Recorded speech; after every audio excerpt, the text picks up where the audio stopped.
प्रदेश 24 मार्च 2019 रविवार मध्य प्रदेश की आज लोकसभा चुनाव 2019 की बड़ी खबरें। दोस्तों स्वागत है आपका ज्ञान मित्र न्यूज चैनल में। मैं हूं आपका ज्ञान मित्र कुलदीप पांडे। दोस्तों आज के वीडियो में बात करने जा रहे हैं मध्य प्रदेश की अभी अपडेट हुई बड़ी खबरों के विषय में। तो क्या पूरी जानकारी जानने के लिए इस वीडियो को अंत तक अवश्य देखें, अर्थात पूरी 5 खबरों को अवश्य देखें जिससे कि आप अपडेट हो पाए। चलिए दोस्तों बिना होगा शुरू करते हैं आज का विषय। शुरू करने से पहले मैं आपसे कहना चाहूँगा कि यदि आपने अभी तक हमारे चैनल को सब्सक्राइब नहीं किया है या आप हमारे चैनल पर नया है तो हमारे चैनल को सब्सक्राइब कर लें ताकि इसी तरह के अपडेट न्यूज़ आप तक रोज सुबह जल्दी पहुंच पाए और आप उनसे लाभान्वित हो सकें। चलिए दोस्तों बिना होगा शुरू करते हैं पहली बड़ी खबर से, जो कि निकल के आ रही है। बीजेपी नेताओं की टोली 24 से 27 मार्च तक 29 लोकसभा क्षेत्र की सभाएं करेंगी। दोस्तों आपको बता दें कि लोकसभा चुनाव की दृष्टि पार्टी के नेतागण सभी लोकसभा क्षेत्र में जनसभाओं को संबोधित करेंगे। इसके अनुसार पूर्व मुख्यमंत्री एवं राष्ट्रीय उपाध्यक्ष श्री शिवराज सिंह चौहान, लोकसभा चुनाव प्रभारी और उत्तर प्रदेश सरकार के मंत्री श्री स्वतंत्र देव सिंह, केंद्रीय मंत्री श्री नरेंद्र सिंह तोमर और श्री वीरेंद्र कुमार खटीक, नेता प्रतिपक्ष श्री गोपाल भार्गव सहित पार्टी के वरिष्ठ नेतागण 24 से 27 मार्च के बीच 29 लोकसभा क्षेत्रों में पहुंचकर जनसभाएं करेंगे। पार्टी के प्रदेश उपाध्यक्ष श्री विजेश लुणावत ने बताया है कि 24 मार्च पूर्व मुख्यमंत्री श्री राष्ट्रीय उपाध्यक्ष श्री शिवराज सिंह चौहान भोपाल एवं होशंगाबाद, पूर्व मंत्री डॉक्टर नरोत्तम मिश्रा भिंड के गोहद और श्री गौरीशंकर बिसेन मंडला, श्री जयभान सिंह पवैया राजगढ़, प्रदेश महामंत्री श्री बंशीलाल गुर्जर झाबुआ में जनसभाएं करेंगे। और 25 मार्च प्रदेश उपाध्यक्ष श्री विनोद गोटिया बालाघाट, प्रदेश महामंत्री श्री विष्णुदत्त शर्मा रीवा के सेमरिया में जनसभाएं करेंगे। 26 मार्च केंद्रीय मंत्री श्री नरेंद्र सिंह तोमर मुरैना के जोरा एवं ग्वालियर में, राष्ट्रीय उपाध्यक्ष श्री प्रभात झा विदिशा के बसोदा में, केंद्रीय मंत्री डॉक्टर वीरेंद्र कुमार सागर लोकसभा क्षेत्र के बीना एवं दमोह के जबेरा, श्री प्रहलाद पटेल टीकमगढ़ के निवाड़ी, प्रदेश महामंत्री व सांसद श्री अजय प्रताप सिंह सतना, पूर्व मंत्री श्री विश्वास सारंग गुना के बद्रवास और श्री राजेंद्र शुक्ला सीधी से फग्गन सिंह कुलस्ते शहडोल, लोकसभा क्षेत्र के अनूपपुर, प्रदेश उपाध्यक्ष श्री रामेश्वर शर्मा जबलपुर, प्रदेश नेता प्रतिपक्ष श्री गोपाल भार्गव छिंदवाड़ा के परासिया में और लोकसभा के प्रदेश प्रभारी मंत्री स्वतंत्र देव सिंह मंदसौर के नीमच और सांसद श्री सत्यनारायण जटिया धार के धामनोद, श्री भूपेंद्र सिंह इंदौर के राव, श्री कृष्ण मुरारी मोघे खरगोन और श्री मनोहर ऊंटवाल खंडवा में जनसभाओं का संबोधित करेंगे। इसी के साथ 27 मार्च को राष्ट्रीय उपाध्यक्ष व सांसद श्री प्रभात झा देवास लोकसभा क्षेत्र के आष्टा में और सांसद श्री प्रहलाद पटेल खजुराहो के राजनगर, श्री सत्यनारायण जटिया उज्जैन से और पूर्व मंत्री श्रीमती अर्चना चिटनिस बैतूल में जनसभाओं को संबोधित करेंगी। आइए बढ़ते हैं आगे, बात करते हैं दूसरी बड़ी अपडेट खबर के बारे में, जो कि मालवा निवाड़ की सीट पर कांग्रेस पुराने चेहरों पर फिर लगाएगी दांव। दोस्तों आपको बताया मध्य प्रदेश विधानसभा चुनाव में इस बार कांग्रेस को मालवा निवाड़ काफी अच्छा साबित हुआ था। यहाँ से कांग्रेस को बीजेपी की कई सीटें पर फतह हासिल हुई थी। अब पार्टी लोकसभा चुनाव के लिए यहाँ उम्मीदवारों के चयन को लेकर मंथन कर रही है। 1-2 दिनों में प्रत्याशियों की घोषणा भी पार्टी द्वारा की जा सकती है। इस बीच सूत्रों से मिली जानकारी के अनुसार कांग्रेस 2014 में हारे हुए प्रत्याशियों को सियासी पिच पर एक फिर उतारने का इरादा कर चुकी है। इंदौर से रेणुका सहणे और अरुण गोविल और ज्योतिरादित्य सिंधिया जैसे नेताओं का नाम भी चर्चाओं में है। मालवा निवाड़ की अन्य सीटों को लेकर कांग्रेस ने पहले चुनाव लड़ चुके नेताओं को टिकट देने का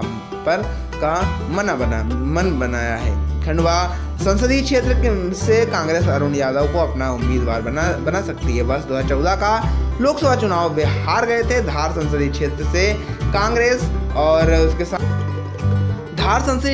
कांग्रेस पूर्व सांसद गजेंद्र राजू खेड़ी को टिकट देने के मूड में है। वे क्षेत्र में सक्रिय भी हो गए हैं और कई इलाके के दौरे भी कर चुके हैं। मंदसौर की गद्दावर नेत्री मीनाक्षी नटराजन मोदी लहर के कारण पिछले चुनाव तगड़े अंतर से हार गई थी। मंदसौर में संसदीय क्षेत्र से भाजपा अपना उम्मीदवार बदल सकती है, लेकिन कांग्रेस की तरफ से नटराजन का नाम तय माना जा रहा है। उन्होंने भी पहले ही लोकसभा चुनाव लड़ने की मंशा जाहिर कर दी थी। इस कारण पार्टी ने उन्हें विधानसभा में टिकट नहीं दिया। सूत्रों के अनुसार पहली सूची में इन नेताओं के नाम आ जाएंगे ताकि चुनाव में जुड़ी तैयारियों में उन्हें ज़्यादा समय मिल सके। आइए बढ़ते आगे, बात करते हैं तीसरी बड़ी अपडेट खबर के बारे में जो कि निकल कर आ रही लोकसभा चुनाव से पहले हुए IPS अफसरों के तबादले।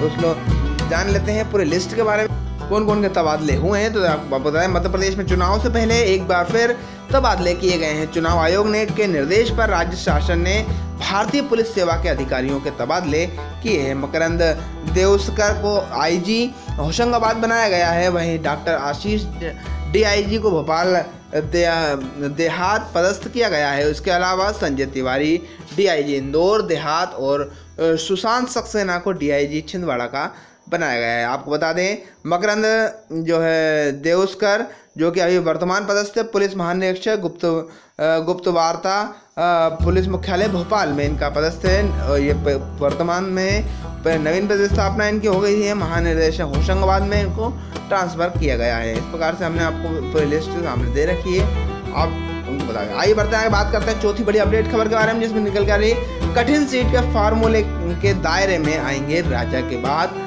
महाराज। दोस्तों आपको बता दें, लोकसभा चुनाव के टिकट वितरण को लेकर कांग्रेस में जबरदस्त खींचतान मची हुई है। मुख्यमंत्री कमलनाथ सरकार के कठिन सीटों पर बड़े नेताओं के चुनाव लड़ने के बयान के बाद कांग्रेस ने कई नेताओं की सीट बदलने की चर्चा है। अब दिग्विजय सिंह का भोपाल लोकसभा से चुनाव मैदान में उतरना तय है, तो फिर सिंधिया की भी सीट बदली जा सकती है। हालांकि अभी कांग्रेस हाईकमान ने किसी भी सीट को लेकर प्रत्याशी का नाम तय नहीं किया है, लेकिन कमलनाथ ने यह ऐलान कर दिया है कि दिग्विजय सिंह भोपाल से चुनाव लड़ेंगे। उसके बाद अब सिंधिया पर भी सीट बदलने का दबाव बढ़ सकता है। कठिन सीटों पर बड़े नेताओं को उतारने की चर्चा तेज हो गई है। 1984 के बाद भोपाल, इंदौर, विदिशा, दमोह और भिंड लोकसभा सीटों पर कांग्रेस ने अब तक जीत हासिल नहीं की है। पूर्व मुख्यमंत्री दिग्विजय सिंह और सांसद ज्योतिरादित्य सिंधिया को उनके क्षेत्र को छोड़कर ऐसी सीटों पर उतारे जाने की रणनीति पर पार्टी चर्चा कर रही है। दरअसल विधानसभा चुनाव में मिली जीत के बाद कांग्रेस हर हाल में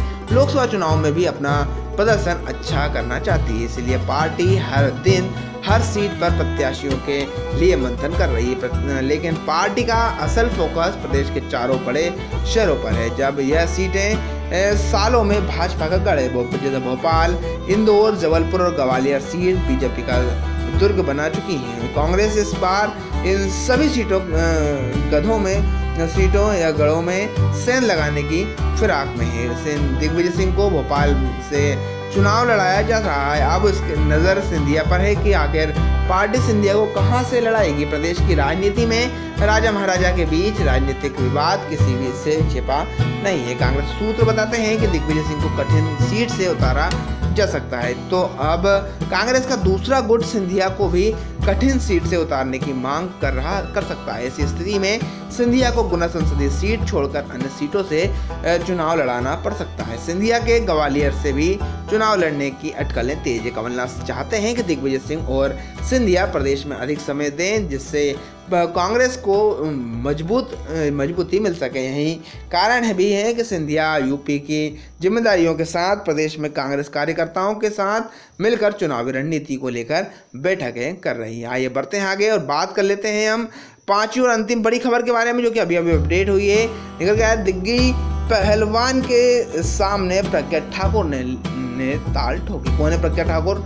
आइए जान लेते हैं खबर को विस्तार से। आपको बताया, कांग्रेस के दिग्गी पहलवान यानी पूर्व मुख्यमंत्री दिग्विजय सिंह का नाम भोपाल सीट से फाइनल होने के बाद राजनीति की चक्री तेजी से घूम रही है। भाजपा यहाँ किसी ऐसे नाम की तलाश कर रही है जो कांग्रेस के इस पहलवान को चुनावी अखाड़े में चित कर सके।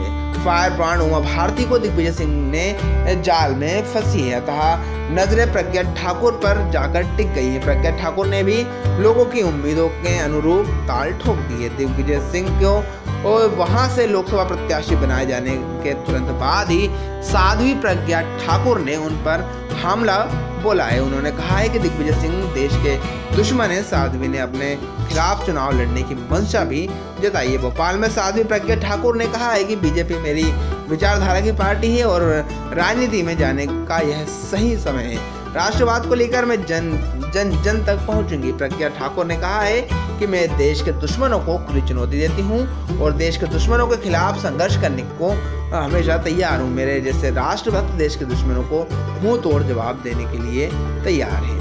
कौन है साध्वी प्रज्ञा ठाकुर? आपको बता दें, प्रज्ञा ठाकुर मूलतः एबीवीपी की नेता है। यहीं से वे आरएसएस की गतिविधियों से जुड़ी हुई और हिंदू ब्रांड को गई हैं। महाराष्ट्र के मालेगांव वन ब्लास्ट केस में आरोपी बनाए जाने के बाद प्रज्ञा ठाकुर देश भर की सुर्खियों में आ गई है। हालांकि उस केस में बरी होने के बाद उन्हें रिहा कर दिया गया था। एक बहुत बड़ा वर्ग प्रज्ञा ठाकुर के साथ है, परंतु सवाल यह है कि क्या अमित शाह की नई भाजपा में प्रज्ञा ठाकुर को सम्मान मिल पाएगा? दर्शकों, कुछ जानकारी जो आपके लेकर आया था मध्य प्रदेश की 5 बड़ी खबरें जिसको हम आपको रूबरू कराया, जो कि लोकसभा चुनाव से निकल के आ रही थी। तो आशा करते हैं आपको हमारा आज का विषय अवश्य पसंद आया होगा। यदि पसंद आया तो लाइक करें और अधिक से अधिक लोगों तक शेयर करें ताकि सभी जानकारी से लाभान्वित हो। यदि आपने अभी तक हमारे चैनल को सब्सक्राइब नहीं किया है तो इस तरह का अपडेट न्यूज़ सबसे पहले प्राप्त करने के लिए हमारे ज्ञान मित्र न्यूज़ चैनल सब्सक्राइब कर लें और साथ ही बेल आइकन दबा दें, जिससे इस तरह का अपडेट न्यूज़ आप तक तुरंत पहुंच पाए और आप उनसे लाभान्वित हो सकें। दर्शकों, आज के वीडियो में इतना ही। हम फिर हाजिर होते हैं एक नए विषय के साथ। जब तक के लिए जय हिंद, जय भारत, वंदे मातरम।